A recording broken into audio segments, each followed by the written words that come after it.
హే, నేను మీ వాటర్ ని కలవ్. నన్ను రోజు తాగకపోతే నీ బాడీ లోపల చిన్న చిన్న అలారాలు మొదలవుతాయి. రా, నా జర్నీ చూపిస్తా. మౌత్ డ్రై అయ్యిందా?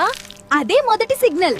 నీరు లేకపోతే నోరు పొడిగా, దాహం, బ్యాడ్ బ్రీత్ కూడా పెరుగుతుంది. నేను దిగితేనే నీ ఫుడ్ సాఫ్ట్ గా జీర్ణమవుతుంది. నీరు తక్కువైతే గొంతు ఇరిటేషన్, మింగడానికి ఇబ్బంది. స్టమక్ లో నేను బ్యాలెన్స్ ఇస్తా. నీరు తాగకపోతే యాసిడిటీ, గ్యాస్, బర్నింగ్ ఫీలింగ్ ఎక్కువయ్యే ఛాన్స్.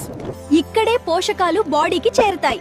నీరు తక్కువైతే అలసట, తలబరువు, కాన్సంట్రేషన్ తగ్గడం మొదలవుతుంది. నేను బ్లడ్ ని స్మూత్ గా ఫ్లో చేయిస్తా. నీరు లేకపోతే తలనొప్పి, డిజ్జీ, ఎనర్జీ డౌన్. నీ బ్రెయిన్ కి నేను ఫ్యూయల్. నీరు తక్కువైతే చిరాకు, focus loss, mood up down. Skin glow, muscles flexible. ఇవి నాతోనే.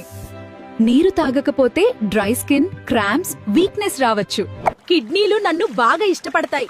నీరు తక్కువైతే urine dark, burning, stones, by infection risk పెరుగుతుంది. ఇక్కడే నిజం బయటపడుతుంది. నీరు లేకపోతే కాన్స్టిపేషన్, హాట్ స్టూల్, పొట్ట బరువు. ప్లీజ్ రోజు సరిపడా నీరు తాగండి. సరిగా నీళ్లు తాగని మీ ఫ్రెండ్స్ కి, ఫ్యామిలీకి షేర్ చేయండి.